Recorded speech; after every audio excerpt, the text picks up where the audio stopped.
জাতীয় থেকে আন্তর্জাতিক, প্রান্তিক, জনপদ থেকে নগর চারপাশে ঠিক কী ঘটছে এই মুহূর্তে তা নিয়ে আয়োজন এখনকার দিক। সঙ্গে আছি আমি ফরহাদ বিন নূর। দেশের বর্তমান অবস্থায় সুষ্ঠু নির্বাচন সম্ভব নয়। মৌলিক সংস্কার শেষে সুষ্ঠু নির্বাচন আদালতের ঘোষণা দিয়েছেন জামায়াতে ইসলামীর আমির ডাক্তার শফিকুর রহমান। বিকেলে রংপুর বিভাগীয় মহাসমাবেশে এ ঘোষণা দেন তিনি। নির্বাচনে কোনো প্রশাসনিক কু ও কালো টাকার খেলা করতে দেয়া হবে না বলে মন্তব্য করেন জামায়াতের আমির।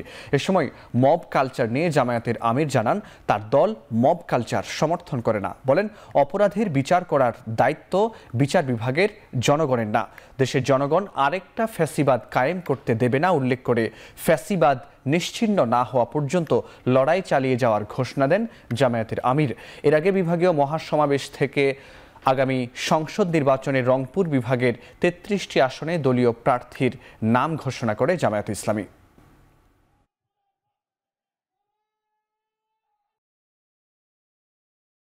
সুষ্ঠু নির্বাচনের কল্পনাও করা যায় না। সুষ্ঠু নির্বাচনের জন্য কতগুলো মৌলিক সংস্কার অবশ্যই করতে হবে। আমরা সেই সংস্কারগুলোর কথা বলেছি। আমরা ওই সংস্কারও আদায় করে ছাড়বো এবং সুষ্ঠু নির্বাচনও আমরা ইনশাআল্লাহ আদায় করে ছাড়ব। কেউ যদি আওয়ামী ফ্যাসিবাদ আমলের নির্বাচনের স্বপ্ন দেখে থাকেন, আমরা বলবো মহান আল্লাহর সাহায্যে আমরা সেই স্বপ্নকে দুঃস্বপ্নে পরিণত করবো ইনশাআল্লাহ। বিএনপির নাম ভাঙিয়ে দলের কেউ অপকর্মের সাথে যুক্ত হলে তাদের বিরুদ্ধে বিএনপি জিরো টলারেন্স নীতিতে থাকবে। নয়াপল্টনে কেন্দ্রীয় কার্যালয়ে সংবাদ সম্মেলনে একথা বলেন দলটির সিনিয়র যুগ্ম মহাসচিব রুহুল কবির রিজভী। তিনি জানান, নানা অভিযোগে ৪ থেকে ৫ হাজার নেতাকর্মীর বিরুদ্ধে ইতোমধ্যে ব্যবস্থা নেওয়া হয়েছে। বনানীতে হোটেল মামলায় জড়িত থাকায় যুবদল নেতা মুনিরকেও বহিষ্কার করার কথা উল্লেখ করে রিজভী বলেন, দলের নামে যারা দুর্বৃত্তায়ন করছে তাদের ছাড় দেওয়া হবে না। সংবিধান সংযোজন বিয়োজন হবে, তবে একবারে এটিকে ছুঁড়ে ফেলা কোনো সমাধান নয় বলেও মন্তব্য করেন বিএনপির এই নেতা। দলের নামেও যারা দুর্বৃত্তপনা করছে, অনৈতিক কর্মকাণ্ড করছে, মানুষকে বিরক্ত করছে, মানুষের মধ্যে ভীতি সঞ্চার করছে, তাদেরকে আমরা রেহাই দিই এবং দিচ্ছি না। সংবিধান হচ্ছে একটি জাতির আত্মজীবনী। সংবিধান সংশোধনের মাধ্যমে ধারাবাহিকভাবে এর মধ্যে অনেক কিছু সংযোজিত হয়, অনেক কিছু বাদ যায়। এটা হচ্ছে গণতান্ত্রিক প্রক্রিয়ায় সংবিধানের ধারাবাহিকতা। সেখানে হঠাৎ করে কেউ কিছু বলল বা সেটা নিয়ে তাদের অভিমত কি দিল সেটা নিয়ে আমি কোনো কথা বলতে চাই না, কিন্তু আমরা আমাদের মত এর আগে বারবার আমরা বলেছি। বিএনপির vice chairman doctor Asaduzzaman Ripon বলেছেন, জুলাই আন্দোলনের আকাঙ্ক্ষা শুধু একটি নির্বাচন ছিল না, মূলে ছিল সবার জবাবদিহিতা নিশ্চিত করা এবং গণতন্ত্র প্রতিষ্ঠা করা। মুসলিম লীগের ন্যায় আওয়ামী লীগের রাজনীতির আর ফিরে আসবে না বলেও মন্তব্য করেন তিনি। শুক্রবার জাতীয় প্রেস ক্লাবের সামনে তৃণমূল নাগরিক আন্দোলন আয়োজিত প্রতীকী তারুণ্য সমাবেশে কথা বলেন তিনি। শুক্রবার জাতীয় প্রেস ক্লাবের সামনে তৃণমূল নাগরিক আন্দোলন আয়োজিত প্রতীকী তারুণ্য সমাবেশে কথা বলেন তিনি। বলেন, এনবিআরে আন্দোলন করা আমলারা দুর্নীতিগ্রস্ত, তার দুর্নীতির সঙ্গে যুক্ত বলেই বিশৃঙ্খলা প্রতিষ্ঠা করেছে। এখনও গুরুত্বপূর্ণ দপ্তরে আওয়ামী লীগের লোকেরা বহাল রয়েছে। আরও বলেন, বিগত সরকারের আমলে বিতর্কিত নির্বাচন শুধুমাত্র সিসি নুরুল হুদা কিংবা হাবিবুল আওয়ালি জড়িত নয়, বাকিদেরও বিচারের আওতায় আনতে হবে। এ সময় বিএনপির যুগ্ম মহাসচিব খায়রুল কবির খোকন বলেন, সংস্কার এবং বিচার একটা চলমান প্রক্রিয়া। যারা বলেছেন দৃশ্যমান সংস্কারের আগে বিচার নয়, তাদের উদ্দেশ্য ভিন্ন। স্থানীয় নির্বাচন চাওয়া হচ্ছে জাতীয় নির্বাচনকে বাধাগ্রস্ত করতে। মানুষের একমাত্র চাওয়া নির্বাচন। সরকারি কর্মকর্তারা কর্মচারীরা বললেন তাদেরকে নাকি চাকরি থেকে বাদ দেওয়া যাবে না। কেন যাবে না? উনি ঘুষ খাবেন, দুর্নীতি করবেন।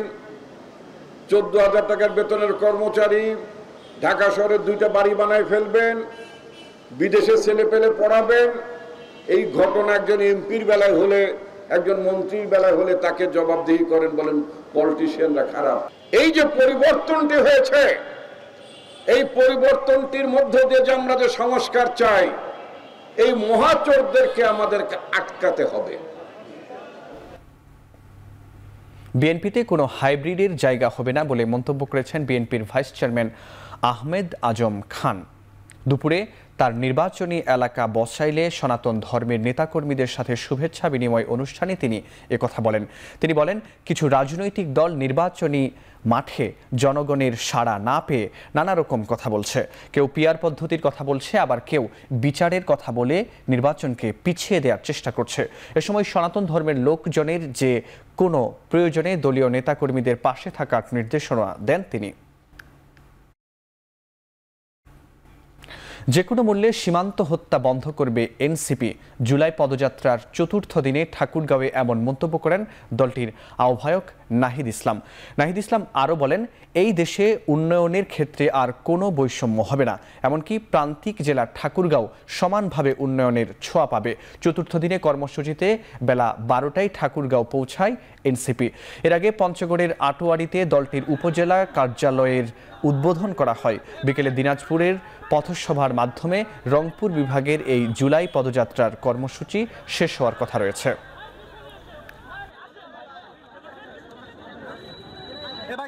সাম্প্রতিক সময় আমরা দেখি যে ভারতের যারা মুসলিম রয়েছে তাদেরকে অবৈধ অভিবাসী বলে বাংলাদেশে পুষিন করার চেষ্টা করা হয়। আমরা হুঁশিয়ারি দিতে চাই, এটা হাসিনার বাংলাদেশ নয়, এটা গণঅভ্যুত্থান পরে ছাত্র জনতার বাংলাদেশ। বাংলাদেশ পন্থীদের হাতেই বাংলাদেশ চলবে। ফলে এই সীমান্ত হত্যা যে কোনো মূল্যে আমরা বন্ধ করব এবং উত্তরবঙ্গের ঠাকুরগাঁও সহ অবহেলিত জেলাগুলো রয়েছে, সেখানে কোনো ধরনের আঞ্চলিক বৈষম্য, অর্থনৈতিক বৈষম্য থাকবে না। স্বরাষ্ট্র উপদেষ্টার উদাসীনতার কারণে গণ অভ্যুত্থানের 1 বছর পরেও বেওয়ারির শহীদদের কোনো সুরাহা হয়নি বলে মন্তব্য করেছেন বৈষম্য বিরোধী ছাত্র আন্দোলনের সভাপতি রিফাত রশিদ। সকালে শহীদ বুদ্ধিজীবী কবরস্থানে জুলাই শহীদদের গণকবর জিয়ারতের পর গণমাধ্যমকে একথা বলেন তিনি। রিফাত বলেন, গণকবরের সংস্কারের বিষয়ে স্বরাষ্ট্র উপদেষ্টা সহ পুলিশের ঊর্ধ্বতনদের কাছে জবাব চাইবে বৈষম্য বিরোধী ছাত্র আন্দোলন। এ সময় জুলাইয়ে গণহত্যার বিচার ধীর গতিতে চলছে বলে উল্লেখ করেন তিনি। মৌলিক সংস্কার ছাড়া দেশে কোনো নির্বাচন হতে দেয়া হবে না বলেও হুঁশিয়ারি দেন জুলাই আন্দোলনের এর সমন্বয়ক। এরপর মোহাম্মদপুরের বিহারি ক্যাম্পে জুলাই শহীদ অটো চালক রনির পরিবারের সদস্যদের সাথে দেখা করেন বৈষম্য বিরোধীর সদস্যরা।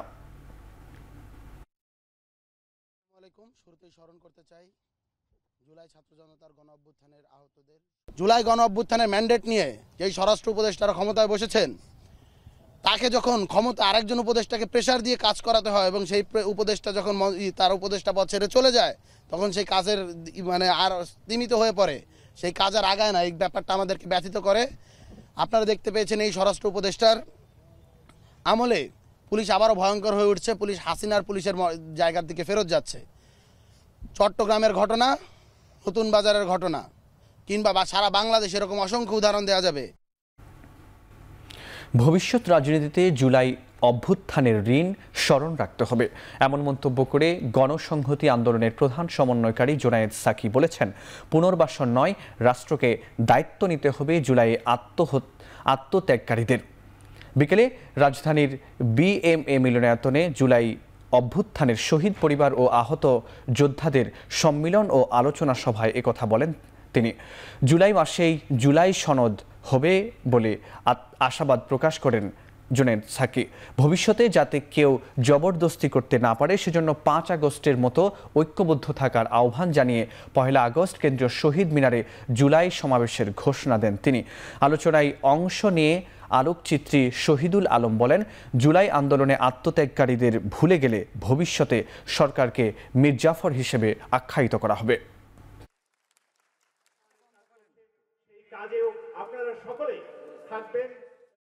যেই মানুষগুলি বুক পেতেছে, যেই মানুষগুলি গুলি খেয়েছে, তাদের সম্মান করেন, তাদের দিকে তাকান, এবং সেইটা যদি আপনারা না করেন তাহলে দেশ আপনাকে মীর জাফর হিসেবে দেখবে। আমাদের ভবিষ্যৎ রাজনীতি এই সমস্ত রক্তের ঋণকে ধারণ করবে।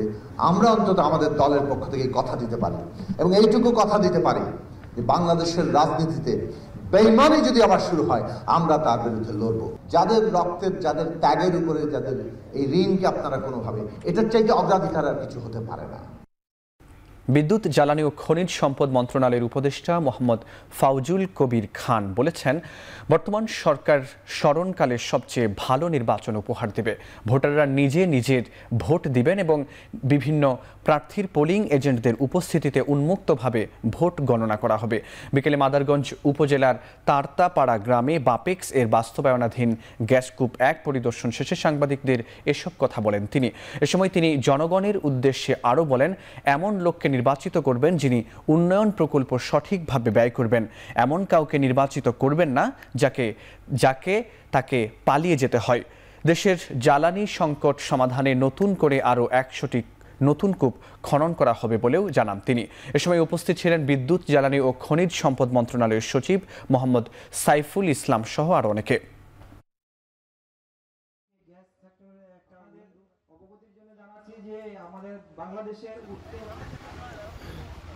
আমাদের প্রধান উপদেষ্টা বলেছেন যে আমরা একটা স্মরণকালের সবচেয়ে ভালো নির্বাচন করতে চাই। ভালো নির্বাচন মানে কি, আপনি যে ভোটার ভোট দিতে যাবেন তিনি ভোট দিতে পারবেন, বিভিন্ন প্রার্থী যারা পোলিং এজেন্ট তারা ওখানে থাকতে পারবেন, এবং যারা হবে কি বলে যে ভোটের পরে এটা একটা সবার সামনে উন্মুক্ত ভাবে ভোটের গণনা হবে। এই জন্যই আপনারা এমন লোককে নির্বাচিত করবেন যিনি এই যে উন্নয়ন প্রকল্পটা সঠিকভাবে ব্যয় করবেন, সঠিক প্রকল্পে ব্যয় করবেন, এবং যাকে আপনারা যিনি এমন কোনো কাজ করবেন না যাতে তাকে পালিয়ে যেতে হয়। প্রায় 5 ঘন্টা বন্ধ থাকার পর খুলনার সাথে সারা দেশের রেল যোগাযোগ স্বাভাবিক হয়েছে। চুয়াডাঙ্গায় লাইনচ্যুত হওয়া মালবাহী ট্রেনের বগি উদ্ধার কাজ শেষের পর রাত 10:30টার দিকে রেল চলাচল শুরু হয়। এর আগে বিকেল 5:50 দিকে উথলি রেল স্টেশনের কাছে মালবাহী ট্রেনের বগিটি লাইনচ্যুত হয়। স্টেশন মাস্টার জানান, মংলা থেকে ছেড়ে আসা সিরাজগঞ্জগামী ট্রেনটি উথলি রেল স্টেশনে প্রবেশ করে। এ সময় খুলনাগামী কপোতাক্ষ এক্সপ্রেস ট্রেনটিও উথলি রেল স্টেশনে ক্রস করে। পরে ক্রসিং শেষে ট্রেনটি লুপ লাইন থেকে মূল লাইনে প্রবেশের সময় একটি বগির পেছনের 4টি লাইনচ্যুত হয়। বিষয়টি পাকশি বিভাগীয় কার্যালয়ে জানানো হলে ঈশ্বরদী থেকে উদ্ধারকামী ট্রেনটি রওনা দেয়।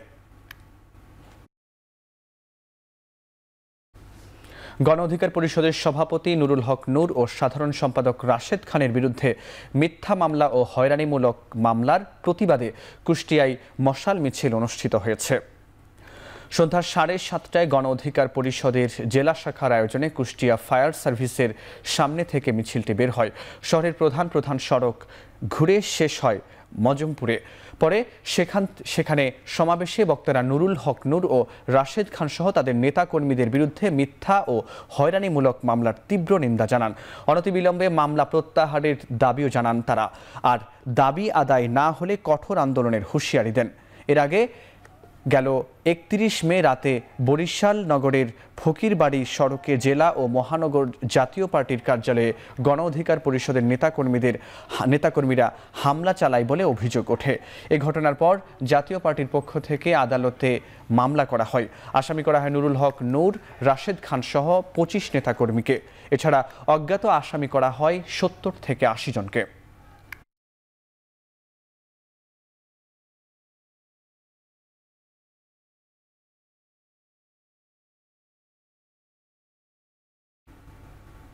কুমিল্লার মুরাদনগরে নারী ধর্ষণ ও বিবস্ত্র করে নির্যাতনের ঘটনার প্রধান অভিযুক্ত শাহপরানকে গ্রেপ্তার করেছে র্যাব।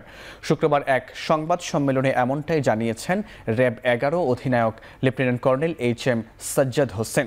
ব্রিফিংয়ে জানানো হয়, বৃহস্পতিবার রাত 10টার দিকে বুড়িচং উপজেলায় অভিযান চালিয়ে তাকে গ্রেপ্তার করা হয়। র্যাব জানায়, মূল আসামি শাহপরান নারীকে মারধর ও বিবস্ত্র করে ভিডিও ছড়িয়ে দেওয়ার ঘটনার মূল হোতা। ঘটনার পর থেকে আত্মগোপনে ছিলেন প্রধান আসামি। তার কাছে ধর্ষণের ঘটনার ছবি ও ভিডিও সহ অনেক গুরুত্বপূর্ণ তথ্য পাওয়া গেছে বলে জানিয়েছে র্যাব। এছাড়া ভিডিও ছড়িয়ে দেওয়ার ঘটনায় শাহপরানের জড়িত থাকার বিষয়টি পুলিশের তদন্তে উঠে এসেছে।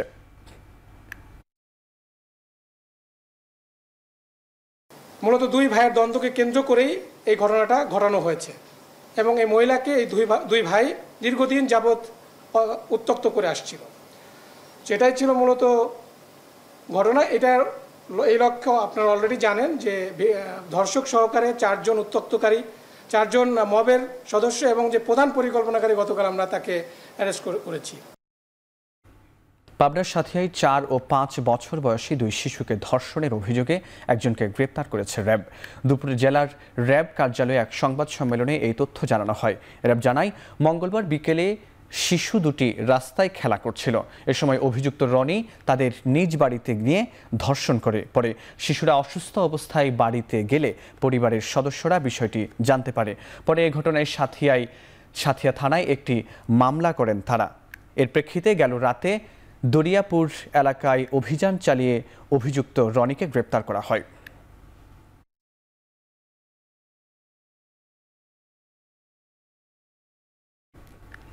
কক্সবাজারের চকরিয়ায় নিয়ন্ত্রণ হারিয়ে বাস খাদে পড়ে 2 জন নিহত হয়েছেন। গুরুতর আহত হয়েছেন অন্তত 5 জন। এদিকে পাবনায় বাস ও ট্রাকের মুখোমুখি সংঘর্ষে 3 জন নিহত ও 9 জন আহত হয়েছেন। বৃহস্পতিবার দিবাগত রাতে চকরিয়ার হারবাং ইউনিয়নের গোয়ালমারা এলাকায় চট্টগ্রাম কক্সবাজার মহাসড়কে এই দুর্ঘটনা ঘটে। রাত 2:30টার দিকে বাসটিকে ক্রেনের সাহায্যে খাদ থেকে তোলা হয়। এ সময় বাসের জানালায় ঝুলন্ত এক যুবকের মরদেহ ও নিচে চাপা পড়ে থাকা আরও এক যাত্রীর মরদেহ উদ্ধার করা হয়। এদিকে পাবনায় বাস ও ট্রাকের সংঘর্ষে 3 জন নিহত ও 9 জন আহত হয়েছেন।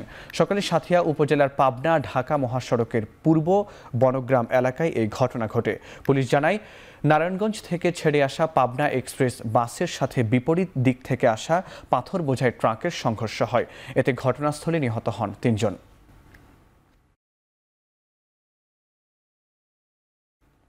ঠাকুরগাঁওয়ের বালিয়াডাঙ্গিতে বাড়ির পাশে খেলার সময় পুকুরের পানিতে পড়ে সিয়াম ও সোহান নামে 2 শিশুর মৃত্যু হয়েছে।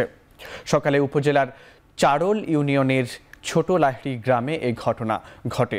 গ্রামবাসী জানান, স্থানীয় একটি মাদ্রাসায় পড়াশোনা করত সিয়াম ও সোহান। শুক্রবার মাদ্রাসা ছুটি থাকায় বাড়িতে এসেছিল 2 ভাই।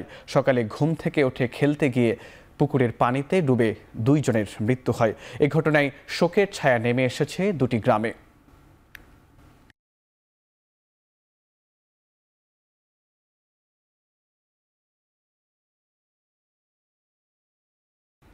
মানহীন কারিকুলামের জন্য গত বছর মাধ্যমিকে 25% শিক্ষার্থী ঝরে পড়েছে, এমন মন্তব্য করেছেন বাংলাদেশ শিক্ষক সমিতির সাধারণ সম্পাদক শামীম আল মামুন জুয়েল। বিগত ফ্যাসিস্ট সরকার শিক্ষকদের একটা দাবিও পূরণ করেনি, বরং শিক্ষা ব্যবস্থাকে ধ্বংস করে দিয়েছে বলেও দাবি তার। দুপুরে শহরের একটি কমিউনিটি সেন্টারের সংবর্ধনা অনুষ্ঠানে একথা বলেন তিনি। এ সময় তিনি দাবি করেন, শিক্ষকদের অবসর ও কল্যাণ ভাতা প্রথম দিয়েছিলেন তৎকালীন প্রধানমন্ত্রী বেগম খালেদা জিয়া। জাতীয় শিক্ষা ব্যবস্থাকে জাতীয়করণ করলেই শিক্ষা থেকে বৈষম্য দূর হবে, বাড়বে শিক্ষার মান। কেবল উন্নয়ন দিয়ে দেশ চললে ফ্যাসিস্ট সরকারের পতন হতো না বলেও মন্তব্য করেন তিনি। অনুষ্ঠানে বাংলাদেশ শিক্ষক সমিতির কেন্দ্রীয় কমিটির নবনির্বাচিত সাধারণ সম্পাদক শামীম আল মামুন জুয়েল সহ স্থানীয় নেতৃবৃন্দ উপস্থিত ছিলেন।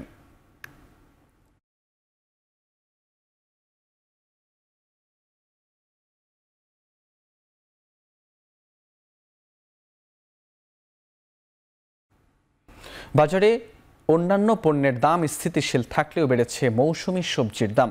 অন্যদিকে চাল, ডাল, মশলা সহ অন্যান্য নিত্য পণ্যের দাম রয়েছে হাতের নাগালে।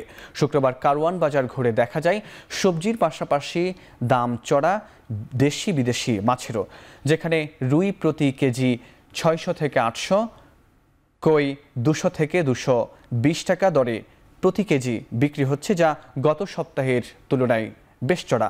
অন্যদিকে মৌসুমি সবজি ঢ্যাঁড়স বিক্রি হচ্ছে 40 থেকে 50 টাকায়, চিচিঙ্গা বিক্রি হচ্ছে 30 থেকে 40 টাকা এবং মিষ্টি কুমড়া বিক্রি হচ্ছে 30 থেকে 40 টাকা কেজি দরে।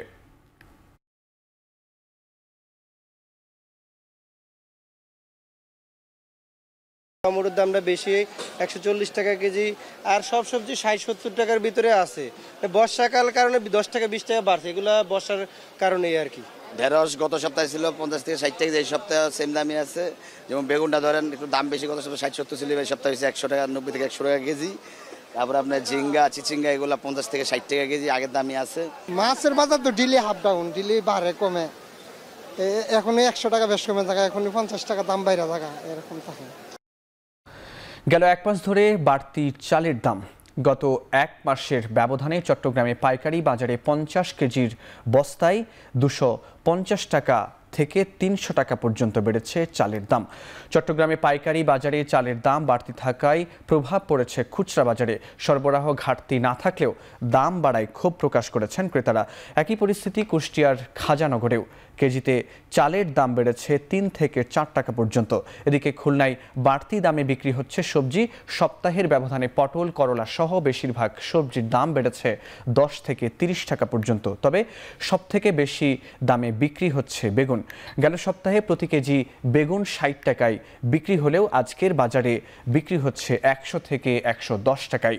এদিকে বরিশাল ও চাঁদপুরে কমেছে মাছের সরবরাহ। এতে বাড়তি দামে বিক্রি হচ্ছে ইলিশ। সপ্তাহের ব্যবধানে কেজিতে দাম বেড়েছে 200 থেকে 250 টাকা পর্যন্ত। রাজশাহীতেও চড়া মাছের বাজার। কেজিতে 30 টাকা বেড়ে ব্রয়লার মুরগি বিক্রি হচ্ছে 190 থেকে 200 টাকায়, আর সোনালী মুরগি 20 টাকা বেড়ে বিক্রি হচ্ছে 300 টাকায়।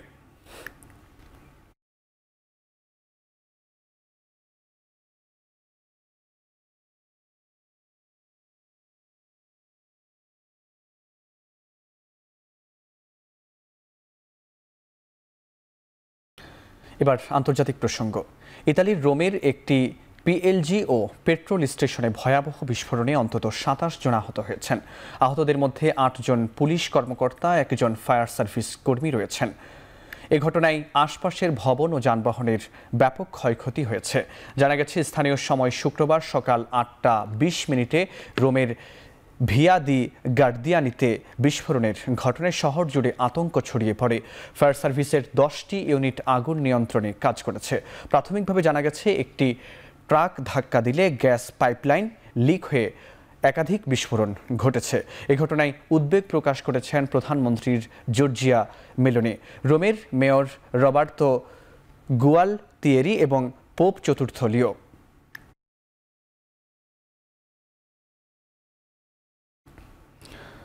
আফগানিস্তান সীমান্তে অনুপ্রবেশ ও সন্ত্রাসী কার্যকলাপে সম্পৃক্ততার অভিযোগে কমপক্ষে 30 জনকে হত্যা করেছে পাকিস্তানি সেনাবাহিনী। পাক আফগান সীমান্তে খাইবার পাখতুনখোয়া প্রদেশে এই অভিযান হয়। শুক্রবার জানিয়েছে সেনাবাহিনীর আন্তঃসংযোগ বিভাগ আইএসপিআর। উত্তর ওয়াজিরিস্তানে গোলাগুলিতে নিহতরা প্রতিবেশী ভারতের মদতপুষ্ট বলে অভিযোগ করা হয় বিবৃতিতে। একই এলাকায় বিস্ফোরণ বোঝাই যান বিস্ফোরণে 13 পাকিস্তানি সেনা নিহতের এই সপ্তাহের মাথায় ঘটল অনুপ্রবেশকারীদের সাথে সীমান্ত সহিংসতার এই ঘটনা। 2012 সালে আফগানিস্তানে তালেবান ক্ষমতায় ফেরার পর থেকেই অস্থির পাক আফগান সীমান্ত।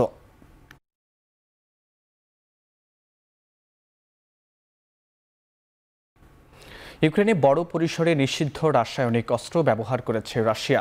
ডাচ গোয়েন্দাদের অনুসন্ধানে বেরিয়ে এসেছে এই তথ্য। বার্তা সংস্থা রয়টার্সকে নেদারল্যান্ডের সামরিক গোয়েন্দা প্রধান ও প্রতিরক্ষামন্ত্রী রুবেন ব্রেকেলম্যান্স জানান, লুকিয়ে থাকা সেনাদের বের করে আনতে শ্বাসরোধী এক ধরনের রাসায়নিক ড্রোনের সাহায্যে ছিটিয়ে দেয় রাশিয়া। প্রথম বিশ্বযুদ্ধে জার্মানির ব্যবহৃত ক্লোরোপিসরিন নামের এই রাসায়নিক রাশিয়ার আগে আর কোনো দেশ ব্যবহার করেনি বলে দাবি করেন ডাচ প্রতিরক্ষামন্ত্রী। যুদ্ধে রাসায়নিক অস্ত্র ব্যবহার বন্ধে রাশিয়ার ওপর চাপ বাড়াতে আরও কঠোর নিষেধাজ্ঞা আরোপেরও আহ্বান জানান তিনি।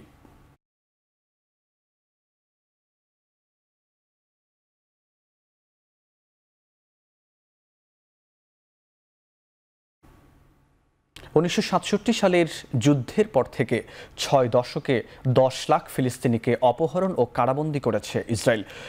যুক্তরাষ্ট্র ভিত্তিক অলাভজনক সংস্থা আমেরিকান মুসলিম ফর প্যালেস্টাইনদের প্রতিবেদনে উঠে এসেছে এই তথ্য। বৃহস্পতিবার প্রকাশিত প্রতিবেদনে বলা হয়, দিনে গড়ে 47 জন ফিলিস্তিনিকে কারারুদ্ধ করেছে ইসরায়েলি দখলদাররা। প্রায় 700 মাস ধরে চলমান এই শোষণ প্রক্রিয়ায় মদতদাতা যুক্তরাষ্ট্র। নতুন এ গবেষণায় বলা হয়, ফিলিস্তিনে ইসরায়েলি অবরোধের মেরুদণ্ড এই অপহরণ কার্যক্রম। 2025 সালের মে পর্যন্ত ইসরায়েলি কারাগারগুলোতে বন্দী ফিলিস্তিনিদের সংখ্যা 10,000-এর বেশি।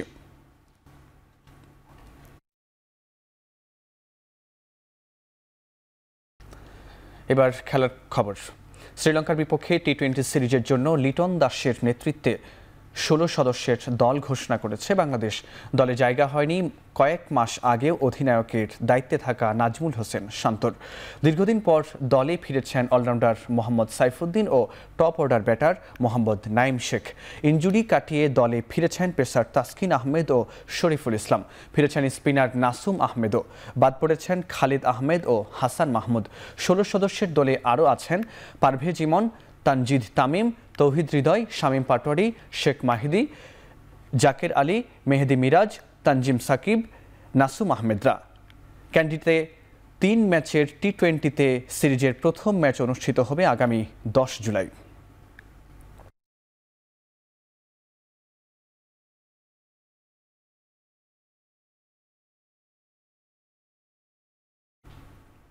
শ্রীলঙ্কার বিপক্ষে সিরিজের প্রথম ওয়ানডেতে 50 করেও সন্তুষ্ট নন ওপেনার তানজিদ হাসান তামিম। নিজের আউটকে ওই ম্যাচের টার্নিং পয়েন্ট মানেন তিনি। সিরিজের টিকে থাকতে দ্বিতীয় ওয়ানডেতে আরও ভালো পারফর্ম করতে চান জুনিয়র তামিম। আমার কাছে মনে হয় আমি ভালো খেলেছি, কারণ টিমের যখন যেটা দরকার ছিল সেটা আমি পূরণ করতে পারি নাই। সেদিক থেকে বলবো যে যদি সেটা পূরণ করতে পারতাম তাহলে হয়তো বা বলতে পারতাম যে হ্যাঁ আমি ভালো খেলেছি, টিমের জন্য খেলতে পারছি। তো অবশ্যই পরের খেলার জন্য কামব্যাক করার সুযোগ আছে আমাদের, কারণ 3 ম্যাচের সিরিজ, 1 ম্যাচ শেষ হয়েছে। নেক্সট ম্যাচ আমাদের জন্য খুব ইম্পর্টেন্ট। যদি আমরা কামব্যাক করতে পারি তাহলে ইনশাল্লাহ we are in the tournament. আমরা অনেক ভালো একটা পার্টনারশিপ দিচ্ছিলাম আমি আর শান্ত ভাই। তো এই দিক থেকে বলবো we are little bit of unfortunate, কারণ ওই রান আউটটা এবং অনেক ভালো ক্যাচ করছে, ভালো একটা রান আউট করছে ওরা। তো আমার কাছে মনে হয় এটা অনেক টার্নিং পয়েন্ট। যেটা হয়েছে আনএক্সপেক্টেড, আসলে আমরা কিছুটা আনফর্চুনেটও বলবো, কারণ এরকম সাধারণত আমরা খেলায় দেখি না এরকম ঘটনা ঘটতে। তো আশা করি সামনের ম্যাচগুলোতে এই জিনিসগুলো আর ঘটবে না। বাংলাদেশের যুব ও ক্রীড়া মন্ত্রণালয় এবং ওয়ার্ল্ড এথনো স্পোর্টস ইউনিয়নের মধ্যে ঐতিহ্যবাহী খেলাধুলার প্রসারে একটি সমঝোতা স্মারক স্বাক্ষরিত হয়েছে। শুক্রবার তুরস্কের ইস্তাম্বুলে ওয়ার্ল্ড এথনো স্পোর্টস ইউনিয়নের সদর দপ্তরে বাংলাদেশের পক্ষে স্বাক্ষর করেন যুব ও ক্রীড়া উপদেষ্টা আসিফ মাহমুদ এবং ওয়ার্ল্ড এথনো স্পোর্টস ইউনিয়নের পক্ষে সংস্থাটির প্রেসিডেন্ট নেজমুদ্দিন বিলাল এরদোয়ান। স্বাক্ষর অনুষ্ঠানের আগে এক বৈঠকে তারা দুই দেশের সভ্যতা ও সংস্কৃতির বিকাশে ঐতিহ্যবাহী খেলাধুলার তাৎপর্য নিয়ে আলোচনা করেন এবং এসব লোকজ ক্রীড়া প্রসারে পারস্পরিক সহযোগিতার আশ্বাস প্রদান করেন। বৈঠকে বিলাল এরদোয়ান কাবাডি, কুস্তি, বলিখোলা ও নৌকা বাইচের মতো খেলাগুলোকে আন্তর্জাতিক অঙ্গনে তুলে ধরতে একযোগে কাজ করার আগ্রহ প্রকাশ করেন। বাংলাদেশের ঐতিহ্যবাহী খেলা নিয়ে কাজ করা ফেডারেশনগুলোকে ওয়ার্ল্ড এথনো স্পোর্টস ইউনিয়নের সদস্য করার আগ্রহ প্রকাশ করেন তিনি। অন্যদিকে ক্রীড়া উপদেষ্টা আসন্ন গ্লোবাল ইউথ সামিটে অংশ নিতে বিলাল এরদোয়ানকে বাংলাদেশ সফরের আমন্ত্রণ জানান।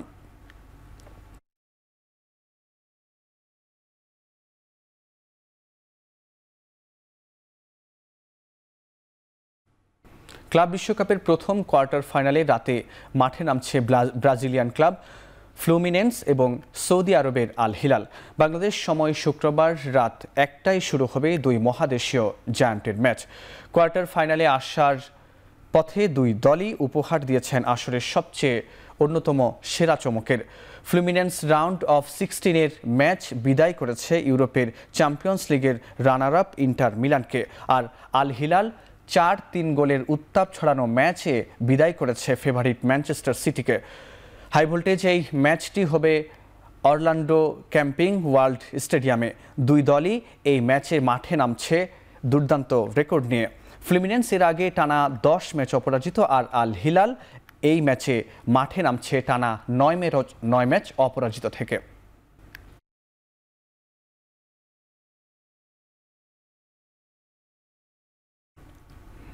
জর্জিয়ার বাতুমি শহরে আগামী 6 জুলাই থেকে শুরু হবে ফিদে মহিলা ওয়ার্ল্ড কাপ 2025। বাংলাদেশের আন্তর্জাতিক মহিলা মাস্টার ওয়াদিফা আহমেদ এই ইভেন্টে অংশ নিচ্ছেন। গত মার্চ মাসে শ্রীলঙ্কায় অনুষ্ঠিত এশিয়ান জোনাল দাবাই মহিলা গ্রুপের চ্যাম্পিয়ন হয়ে এই ইভেন্টে খেলার যোগ্যতা অর্জন করেন তিনি। নকআউট পদ্ধতিতে মোট 107 জন খেলোয়াড় অংশ নিচ্ছেন। আন্তর্জাতিক মহিলা মাস্টার ওয়াদিফা আহমেদ প্রথম রাউন্ডের ফ্রান্সের আন্তর্জাতিক মাস্টার ও মহিলা গ্রাউন্ড মাস্টারের সাথে 2টি গেম খেলবেন। দ্বিতীয় রাউন্ডে যেতে একটি জয় এবং একটি ড্র করতে হবে।